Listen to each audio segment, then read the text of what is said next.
কোনোদিন কাবাঘরের সামনে গেলে বা কোনো আত্মীয় স্বজন গেলে বলবেন, কাবাঘর দেখার সাথে সাথে প্রথম যখন কালো অংশটা চোখে পড়বে, যখন আপনি মসজিদে হেরমের গেট দিয়ে ঢুকবেন, যখন ওই Fahad gate, King Fahad gate আছে, যখন ঢুকবেন অনেক দূর থেকে কালো কালো কাবাঘরের একটু একটু দৃশ্য ভেসে উঠবে চোখের সামনে।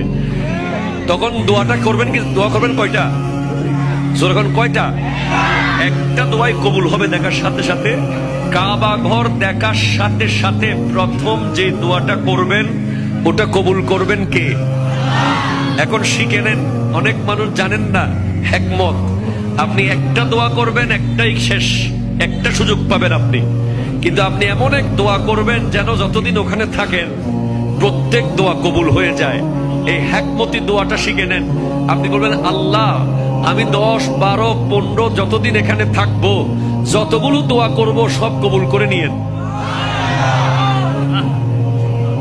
দোয়া করছেন কয়টা?